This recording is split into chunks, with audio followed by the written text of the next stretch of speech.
মা, একটা অনেক বড় সত্যি আজকে আমরা বলবো, আমরা অনেক বড় ভুল করে ফেলেছি। হাত জোর করে ক্ষমা চাইছি।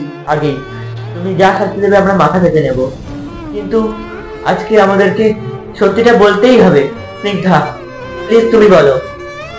না না, তুমি বলো প্লিজ, আমাদের ক্ষমা করে দাও। চলো। স্নিগ্ধা, সর্বনাশ হয়ে গেছে, মাকে কোথাও খুঁজে পাওয়া যাচ্ছে না বাড়িতে। কি?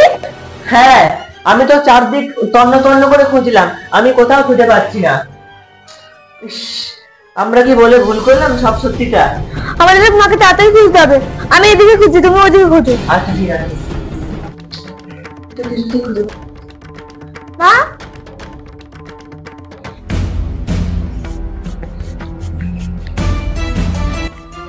ছাদেও তো কোথাও নেই। এটা কি হলো? মাকে তো কোথাও খুঁজে পাচ্ছি না। এবার দাদার কাছে কি জবাব দেবো? দাদা যদি পুরো বিষয়টা জানতে পারে, উনি আমাদের কোনোদিন ক্ষমা করবেন না।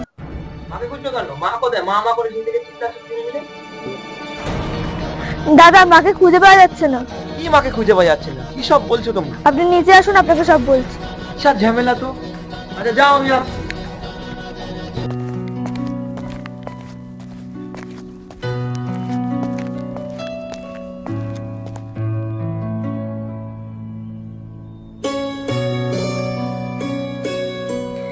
হে গোপাল, আমরা মাকে কোথাও খুঁজে পাচ্ছি না, তুমি প্লিজ মাকে খুঁজে এনে দাও, নয়তো অনেক বড় বিপদ হয়ে যাবে।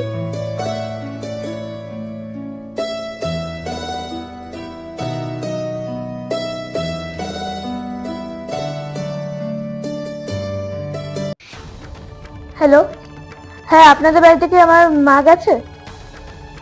না তাই না, ঠিক আছে রাখছি। হ্যালো, হ্যাঁ মা কি তোমাদের বাড়িতে গেছে? ও আচ্ছা আচ্ছা, তাই তো। না না, অ্যাকচুয়ালি মাকে কিছুক্ষণ ধরে খুঁজে পাচ্ছি না, ওর জন্য। না না, আপনি টেনশন করছেন কেন? আপনি টেনশন করবেন না, ঠিক আছে, আপনি আরো টেনশন করবেন না, আমরা ঠিক মাকে খুঁজে বের করবো।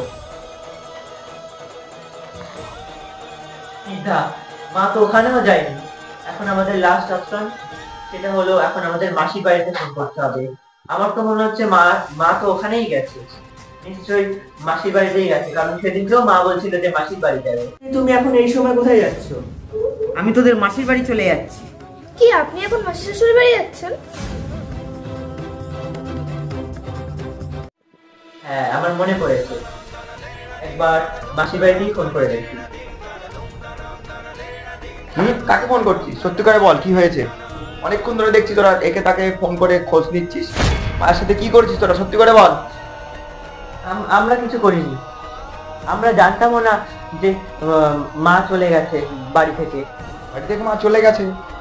আমাকে এতক্ষণ পর জানাচ্ছিস? তাহলে দাদাকে সত্যি কথাটা বলে দিই।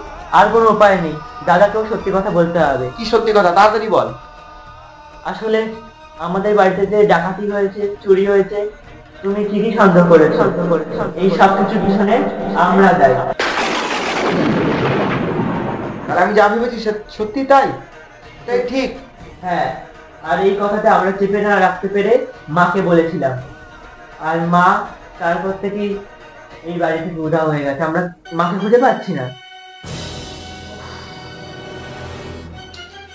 কেন তোরা এরকম করলি আমি তো বুঝতে পারছি না। তোদের উদ্দেশ্যটা কি বল? কেন এরকম করেছিস? আমার অফিস, আমি অফিস করতে চেয়েছিলাম বলেই এই সব হয়েছে। তোদের কার্যসিদ্ধি করার জন্য তোরা এত নিচে নামতে পারলি? ছি ছি ছি। এবার খোঁজ মায়ের কি হলো দেখ। যদি মাসি বাড়িতেও না গিয়ে থাকে তখন কি হবে? দাঁড়াও, আমার খুব ভয় লাগছে, কারণ এটা কিন্তু লাস্ট অপশন। এটা মা যদি এখানে না যায়, তাহলে কিন্তু ব্যাপারটা আমাদেরকে পুলিশে জানাতে হবে। আর যদি আমরা বাই চান্স পুলিশে জানাই আমরা যে এত বড় একটা কাজ করেছি, আমরা যে সবাইকে ঠকিয়েছি, আমরা তো সবকিছু ধরা পড়ে যাব। তখন কি হবে? আমরা তো সব দিক দিয়ে ফেঁসে যাচ্ছি।